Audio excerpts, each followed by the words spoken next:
ಬೀದಿಯಲ್ಲಿ ನಿಂತುಕೊಂಡು ಇವತ್ತು ನಿಮಗೆ ಧಮಕಿ ಹಾಕ್ತಾ ಇದ್ದಾರೆ. ಇದು ಮೊದಲು ಅರ್ಥ ಆಗಿದ್ದು ಮುಖ್ಯಮಂತ್ರಿಗಳಿಗೆ ಇಲ್ಲಿನ ಸಚಿವರು ನೋಡಿ ರೆಡ್ಡಿ ಮಾತಾಡ್ತಾರೆ, ಒಂದು ಮಾತಾಡಿ ಮಾತಾಡಲ್ಲ ಹೋಗಯ್ಯ. ಒಂದು ಹೆಣ್ಣು ಮಗಳು KS ಆಫೀಸರು ಅವರ ಮೇಲೆ ದುಂಡಾವರ್ತಿ ಮಾಡಿ ಅಲ್ಲಿ ಶಾಸಕ ಸ್ಥಾನಕ್ಕೆ ನಿಂತಿದ್ದ ಒಬ್ಬ ವ್ಯಕ್ತಿ ಚಪ್ಪಲಿಯಲ್ಲಿ ಹೊಡೆಸ್ತೇನೆ. ಕೇವಲ 2 ವರ್ಷಗಳು ಮಾತ್ರ ಉಳಿದಿದೆ ಕಾಂಗ್ರೆಸ್ ಮನೆಗೆ ಹೋಗ್ಲಿಕ್ಕೆ, ಬಿಜೆಪಿ ವಿಧಾನಸೌಧಕ್ಕೆ 3ನೇ ಮಾಡಿಗೆ ಹೋಗ್ಲಿಕ್ಕೆ. ಯಾವ ಈ ವಿಚಾರಗಳಲ್ಲಿ ಈ ಸರ್ಕಾರ ಸಂಪೂರ್ಣವಾಗಿ ವಿಫಲವಾಗಿದೆ ಅಂತಕ್ಕಂಥದ್ದನ್ನ ಇಡೀ ರಾಜ್ಯದಲ್ಲಿ 5-6 ಪ್ರಾಂತ್ಯಗಳಲ್ಲಿ ಸಭೆಗಳನ್ನು ಮಾಡಿ ಈ ಕಾಂಗ್ರೆಸ್ಸಿನ ಮುಖವಾಡವನ್ನು ಕಳಚಬೇಕು ಅಂತೇಳಿ ತೀರ್ಮಾನ ಮಾಡಿದ್ರು. ಪ್ರಥಮವಾಗಿ ಬಳ್ಳಾರಿಯಿಂದಲೇ ನಮ್ಮ ಕಾರ್ಯಕ್ರಮ ಪ್ರಾರಂಭವಾಗತಕ್ಕಂಥ ಅನಿವಾರ್ಯತೆ ಬಂತು. ಯಾಕೆ ಬಂತು? ಬಳ್ಳಾರಿಯಿಂದ ಇಡೀ ರಾಜ್ಯದಲ್ಲಿ ಇವತ್ತು ಲಾ ಅಂಡ್ ಆರ್ಡರ್ ಸಿಚುಯೇಷನ್ ಸಂಪೂರ್ಣವಾಗಿ ಹದಗೆಟ್ಟಿದೆ. ಇದನ್ನು ನೀವು ಬಹಳಷ್ಟು ನೋಡಿದ್ದೀರಿ. ಅದಕ್ಕೆ ಪ್ರಥಮ ನಿದರ್ಶನ ಬಳ್ಳಾರಿ ನಗರ. ಹೊಸ ವರ್ಷ ಬಂದ ನಂತರ ಮೊದಲನೇ ದಿನ ನಾವೇನು ಮಾಡ್ತೇವೆ? ಪ್ರತಿಯೊಬ್ಬರಿಗೂ ಶುಭಾಶಯಗಳನ್ನು ಹೇಳ್ತೇವೆ. ಎಲ್ಲ ಪ್ರೀತಿಯಿಂದ ನಾವು ಸಂಭಾಷಣೆ ಮಾಡ್ತೇವೆ. ಆದರೆ ಬಳ್ಳಾರಿಗೆ ಬಂದಿದ್ದು ಪ್ರೀತಿ ವಿಶ್ವಾಸದ ಶುಭಾಶಯಗಳನ್ನು ಕೋರ್ತಕ್ಕಂಥ ವಿಷಯ ಅಲ್ಲ. ಇಲ್ಲಿ ಕೊನೆಗೆ ಪ್ರಥಮ ಪ್ರಾಶಸ್ತ್ಯ ಸಿಕ್ಕಿದ್ದು ಹೊಸ ವರ್ಷದ ದಿನವೇ ಅದು ಆ ಬಳ್ಳಾರಿ. ಅದಕ್ಕೆ ಬಳ್ಳಾರಿಯನ್ನ ಬೆಂಗಳೂರಿನಲ್ಲಿರ್ತಕ್ಕಂಥ ಪ್ರತಿಯೊಬ್ಬರು ಹೇಳ್ತಾರೆ, ಇದು ಕೊಳೆಗಡಕರ ನಾಡು ಆಗೋಯಿತು. ಮೊದಲು ಇದು ಈ ರೀತಿ ಇರಲಿಲ್ಲ. ರಿಪಬ್ಲಿಕ್ ಆಫ್ ಬಳ್ಳಾರಿ ಈ ರೀತಿ ಮಾತಾಡ್ತಾರೆ. ಯಾಕೆ? ನಾನು ಒಂದು ಮಾತನ್ನಂತೂ ಹೇಳಲಿಕ್ಕೆ ಬಯಸ್ತೇನೆ. ಇಡೀ ರಾಜ್ಯದಲ್ಲಿ ನಿಮ್ಮ ಲಾ ಅಂಡ್ ಆರ್ಡರ್ ಸಂಪೂರ್ಣವಾಗಿ ವಿಫಲವಾಗಿ ಇವತ್ತು ಜನ ಪರಿತಪಿಸ್ತಾ ಇರತಕ್ಕಂಥ ಸಂದರ್ಭದಲ್ಲಿ ಸರ್ಕಾರ ತನ್ನ ತಪ್ಪುಗಳನ್ನು ತಿದ್ದುಕೊಳ್ಳಬೇಕು. ಅದನ್ನು ಬಿಟ್ಟು ಮತ್ತಷ್ಟು ದುಂಡಾವರ್ತಿ ಮಾಡ್ತಾ ಇದ್ದಾರೆ. ಹೊಸ ವರ್ಷದ ದಿನ ಬೆಳಗ್ಗೆ ಎದ್ದು ನೋಡ್ತೇವೆ, ಸಂಜೆ ಹೊತ್ತಿಗೆ ಒಂದು ಸಣ್ಣ ಬ್ಯಾನರ್ನ ವಿಚಾರ, ವಾಲ್ಮೀಕಿಯವರ ವಿಗ್ರಹ ಅಥವಾ ಪುತ್ಥಳಿಯನ್ನ ನೀವು ಇಡ್ತಕ್ಕಂಥದ್ದು. ನಾವು ವಾಲ್ಮೀಕಿಯವರನ್ನ ನಮ್ಮ ಹಿಂದುತ್ವದಲ್ಲಿ ರಾಮಾಯಣ ಮಹಾಭಾರತಗಳಲ್ಲಿ ಅವರನ್ನು ಕೊಂಡಾಡ್ತೇವೆ. ಅವರು ಹಿಂದುಳಿದ ನಮ್ಮ ಪರಿಶಿಷ್ಟ ವರ್ಗಗಳ ಅಸ್ಮಿತೆಯಾಗಿದ್ರೂ ಕೂಡ ಇಡೀ ಪ್ರಪಂಚ ಹಿಂದುತ್ವದ ಹೆಸರಿನಲ್ಲಿ ಅವರನ್ನು ಕೊಂಡಾಡ್ತಾರೆ. ಅವರ ಪುತ್ಥಳಿಯನ್ನು ಇಡಬೇಕಾದ್ರೆ ಯಾರಿಡಬೇಕು, ಏನಿಡಬೇಕು ಪ್ರಶ್ನೆ ಇಲ್ಲ. ಇಡೀ ರಾಷ್ಟ್ರದ ತುಂಬ ಅವರ ಪುತ್ಥಳಿಗಳನ್ನ ಇಡ್ರಿ, ಅವರನ್ನು ಪೂಜೆ ಮಾಡ್ರಿ, ಅವರನ್ನು ಗೌರವಿಸ್ರಿ. ಈ ಬಳ್ಳಾರಿಯಲ್ಲೂ 100 ಕಡೆ ಇಡ್ರಿ, ನಮ್ಮದು ಅಭ್ಯಂತರ ಇಲ್ಲ. ಆದರೆ ನೀವು ಮಾಡಿದ್ದೇನೋ ಒಂದು ಜನಾರ್ದನ್ ರೆಡ್ಡಿಯವರ ವಿರುದ್ಧವಾಗಿ ನೀವು ಅವರನ್ನ ಟಾರ್ಗೆಟ್ ಮಾಡಿ ಅವರನ್ನು ಕೊಲೆ ಮಾಡಬೇಕು ಅಂತಲೇ ಆವತ್ತಿನ ದಿವಸ ಬ್ಯಾನರ್ ಅನ್ನು ತಂದಲ್ಲಿ ಹಾಕಿದ್ದು. ಅದಾದ ನಂತರ ಆಗಿದ್ದೇನು? ಪೊಲೀಸ್ ಅಧಿಕಾರಿಗಳು ಬ್ಯಾನರ್ ಅನ್ನ ತೆಗೆದಿದ್ದು ಕಂಪ್ಲೇಂಟ್ ಕೊಟ್ಟ ಮೇಲೆ. ಕೊಟ್ಟಿದ್ದಕ್ಕೆ ನೀವೇನು ಮಾಡಿದ್ದು? ಇನ್ನು ಕೆಲವು ಪೊಲೀಸ್ ಅಧಿಕಾರಿಗಳು ಅವರ ಜೊತೆಯಲ್ಲಿ ಸೇರಿ ಸಾವಿರಾರು ಜನರನ್ನ ಜನಾರ್ದನ ರೆಡ್ಡಿ ಅವರ ಮನೆಯ ಮುಂದೆವರೆಗೂ ನೀವು ಪಾದಯಾತ್ರೆಯಲ್ಲಿ ಕರ್ಕೊಂಡು ಬಂದು ಅವರ ಮೇಲೆ ಫೈರಿಂಗ್ ಮಾಡಲಿಕ್ಕೆ ಪ್ರಾರಂಭ ಮಾಡ್ತಿರಲ್ಲ. ಜನಾರ್ದನ್ ರೆಡ್ಡಿ ಅವರು ಆವತ್ತು ಊರಲ್ಲೇ ಇರಲಿಲ್ಲ, ಅವರ ಕ್ಷೇತ್ರದಲ್ಲಿದ್ರು. ಬರುವ ಹೊತ್ತಿಗೆ ಸಾವಿರಾರು ಜನರನ್ನ ಸೇರಿಸಿ ಒಬ್ಬ ಶಾಸಕ ಆಗಿರ್ತಕ್ಕಂಥವರ ಮಾತುಗಳು ಮಾತಾಡ್ತಕ್ಕಂಥದ್ದ ಇದು. ನಾನು ಶಾಸಕರು ಅವರು ಜನ ಮತ ಹಾಕಿದ್ದಾರೆ ಒಂದೇ ಕಾರಣಕ್ಕೆ ನಾನು ಅವರನ್ನ ಗೌರವದಿಂದ ಮಾತಾಡ್ತಾ ಇದ್ದೇನೆ. ಭರತ್ ರೆಡ್ಡಿಯವರು ಬೀದಿಯಲ್ಲೂ ನಿಂತು ಹೇಳ್ತಾರೆ, 5 ನಿಮಿಷ ಸಾಕು ಅವರ ಮನೆಯನ್ನ ಸುಟ್ಟು ಭಸ್ಮ ಮಾಡ್ತೇನೆ ಅಂತ. ಎಂತ ಭಸ್ಮಾಸ್ಪುರನಿಗೆ ಜನ್ಮ ಕೊಟ್ರಪ್ಪ ಈ ಬಳ್ಳಾರಿಯಲ್ಲಿ. ಭಸ್ಮಾಸ್ಪರನಿಗೆ ಜನ್ಮ ಕೊಟ್ರಿ ನೀವು.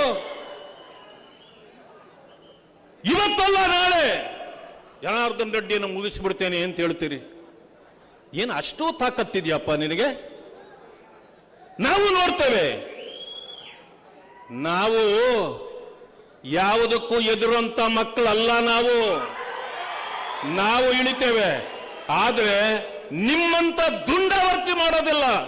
ಬಾಬಾ ಸಾಹೇಬ್ ಅಂಬೇಡ್ಕರ್ ಅವರು ಕೊಟ್ಟಿರ್ತಕ್ಕಂಥ ಸಂವಿಧಾನದ ಅಡಿಯಲ್ಲೇ ನಿಮಗೆ ಪಾಠ ಕಲಿಸಲಿಕ್ಕೆ ಸಾಧ್ಯ ಇದೆ. ಅದನ್ನು ಕಲಿಸಿ ತೋರಿಸ್ತೇವೆ ನಾವು. ಎಂತ ದುಂಡಾವರ್ತಿ ಇದು. ನಾನು ಇನ್ನೂ ಒಂದು ಮಾತನ್ನ ಹೇಳ್ತೇನೆ. ಅರುಣಾಕ್ಕ ಒಂದು ಮಾತನ್ನು ಹೇಳಿದ್ರು ಇಲ್ಲಿ. ನಾವು ಸ್ವಲ್ಪ ಯಾಮಾರಿದ್ವಿ, ಸಣ್ಣ ಪುಟ್ಟ ಜಗಳ ಮಾಡ್ಕೊಂಡ್ವಿ. ಆ ಜಗಳ ಮಾಡ್ಕೊಂಡಿದ್ದ ಕಾರಣ ಇವತ್ತು ಇಂಥ ಪರಿಸ್ಥಿತಿ ಬಂದಿದೆ ಅಂತ. ನಿಮಗೂ ಕೂಡ ಪಾಠ ಇದು. ನಿಮಗೂ ಕೂಡ ಪಾಠ ಇದು. ನೀವು ಒಂದು ದಿವಸ ಕೋಪ ಮಾಡ್ಕೊಂಡು ಮೂಗನ್ನ ಕುಯ್ದು ಹಾಕಿದ್ರೆ ಆ ಮೂಗು ಮತ್ತೆ ಬೆಳೆಯೋದಿಲ್ಲ. ನಿಮ್ಮ ಕೋಪದ ಕೂಸು, ನಿಮ್ಮ ಪಾಪದ ಕೂಸು ಇವತ್ತು ನಿಮ್ಮ ಮೇಲೆ ಅಗೆತನವನ್ನ ಸಾಧಿಸ್ತಾ ಇದೆ. ಅದರಿಂದ ಕೋಪದಿಂದ ಯಾವುದನ್ನು ಸಾಧಿಸಲಿಕ್ಕಾಗೋದಿಲ್ಲ. ನಿಮ್ಮ ಕೋಪವನ್ನು ಬಿಡ್ರಿ. ಶ್ರೀರಾಮುಲು, ಸೋಮಶೇಖರ್ ರೆಡ್ಡಿ, ರಾಜಶೇಖರ್ ರೆಡ್ಡಿ, ಜನಾರ್ದನ್ ರೆಡ್ಡಿ ಇವೆಲ್ಲರೂ ಸೇರಿ ಬಂಗಾರ ಹನುಮಂತು, ಈ ಜಿಲ್ಲೆಯಲ್ಲಿರ್ತಕ್ಕಂಥ ನಾಯಕರುಗಳು ನೀವು. ಈ ರಾಜ್ಯಕ್ಕೆ ನಿಮ್ಮ ವಾಯ್ಸ್ ಬರಬೇಕು. ಇಲ್ಲಿ ಎಲ್ಲ ಬಿಜೆಪಿ ಮಯವಾಗಿತ್ತು. ನೀವು ಮಾಡಿದ ಈ ಸಣ್ಣ ತಪ್ಪಿನಿಂದಾಗಿ ಇವತ್ತು ಕಾಂಗ್ರೆಸ್ಸಿನ ಪಾಪದ ಕೂಸುಗಳು ಹುಟ್ಟುಕೊಂಡಿವೆ. ಆ ಪಾಪದ ಕೂಸುಗಳನ್ನ ಓಡಿಸಬೇಕು ನಾವು. ಕಾಂಗ್ರೆಸ್ ಸರ್ಕಾರ ಇವತ್ತು ಏನು ಮಾಡ್ತಾ ಇದೆ? ಯಾರನ್ನ ಅರೆಸ್ಟ್ ಮಾಡಬೇಕಾಗಿತ್ತು? ಭರತ್ ರೆಡ್ಡಿ ಅವರನ್ನ ಅರೆಸ್ಟ್ ಮಾಡಿದ್ರ? ಸತೀಶ್ ರೆಡ್ಡಿ ಅವರನ್ನ ಅರೆಸ್ಟ್ ಮಾಡಿದ್ರ? ಎಂತ ಹಟ್ಟಹಾಸ ಬೆರೀತಾ ಇದ್ದಾರೆ ಅವರು ಬರ್ತಾರೆ ಬೀದಿಯಲ್ಲಿ ನಿಂತ್ಕೊಂಡು ಸರ್ಕಾರ ಇದೆ ಅನ್ನೋ ಕಾರಣಕ್ಕೆ. ಸಮಯ ಆಗೋಯ್ತಾ? Thank you. ಬೀದಿಯಲ್ಲಿ ನಿಂತ್ಕೊಂಡು ಇವತ್ತು ನಿಮಗೆ ಧಮಕಿ ಹಾಕ್ತಾ ಇದ್ದಾರೆ. ಇದು ಮೊದಲ ಅರ್ಥ ಆಗಿದ್ದು ಮುಖ್ಯಮಂತ್ರಿಗಳಿಗೆ ಇಲ್ಲಿನ ಸಚಿವರು ನೋಡಿ, ರೆಡ್ಡಿ ಮಾತಾಡ್ತಾರೆ, ಒಂದು ಮಾತಾಡಿ, ಮಾತಾಡಲ್ಲ ಹೋಗಯ್ಯ, ಅವನಿಗೆ ಬುದ್ಧಿ ಹೇಳ್ರಿ ಅಂತಾರೆ. ಅಂದ್ರೆ ಅರ್ಥ ಏನು? ಮುಖ್ಯಮಂತ್ರಿಗಳಿಗೆ ನಿಜವಾಗಿಯೂ ಅರ್ಥ ಆಯ್ತು ಇಲ್ಲಿ ಅವರು ತಪ್ಪು ಮಾಡಿದ್ದಾರೆ ಅಂತ. ಅದಾದ ನಂತರ ನೀವು ಮಾಡಿದ ನಾಟಕಗಳು ಎಲ್ಲ ಜನರಿಗೆ ಗೊತ್ತಾಗಿದೆ. ಇವತ್ತಿನ ದಿವಸ ನಾವು ಸುಮ್ಮನೆ ಕೂತ್ಕೊಳ್ತಕ್ಕಂಥವರಲ್ಲ. ಇಡೀ ಸರ್ಕಾರವೇ ಈಗ ಅವರ ಪರವಾಗಿ ನಿಂತಿದೆ. ಗುಂಡು ನಿಮ್ಮದು, ಗನ್ ಮ್ಯಾನ್ ನಿಮ್ಮದು, ಗನ್ನು ನಿಮ್ಮದು. ರಾಜಶೇಖರ್ ರೆಡ್ಡಿ ಅಲ್ಲ, ಸೋಮಶೇಖರ್ ರೆಡ್ಡಿ ಅಂತ ಕಾಣುತ್ತೆ. ರಾಜಶೇಖರ್ ರೆಡ್ಡಿ ಪಾಪ ಅವರ ಮನೆಗೆ ಹೋಗಿದ್ದೆ ಇವಾಗ ನಾನು. ಶೀಟಿನ ಮನೆ, ಅತಿ ಬಡವರು. ಅದೇ ಬಡವರನ್ನ ಈ ರೀತಿ ನೀವು ಸಾಯಿಸಿ, ಅದೇನೋ ಹಳ್ಳಿ ಕಡೆ ಗಾದೆ ಹೇಳ್ತಾರಲ್ಲ, ಬಡವರನ್ನ ಬಾವಿಗೆ ತಳ್ಳಿ ಆಳ್ಯ ನೋಡಿದ್ರು ಅಂತ. ನೀವೆಂತ ಕೆಲಸ ಮಾಡಿದ್ದು? ಬಡವರನ್ನ ಇವತ್ತು ಬೀದಿಯಲ್ಲಿ ನಿಲ್ಲಿಸಿ ನಿಮ್ಮ ಗುಂಡಿನಿಂದ ಕೊಂದು ಎಫ್ಐಆರ್ ಯಾರ ಮೇಲೆ ಅಂದ್ರೆ ನಮ್ಮ ಬಿಜೆಪಿ ನಾಯಕರ ಮೇಲೆನಾ? ಇದು ಸಂಸ್ಕೃತಿನ ನಿಮ್ಮದು?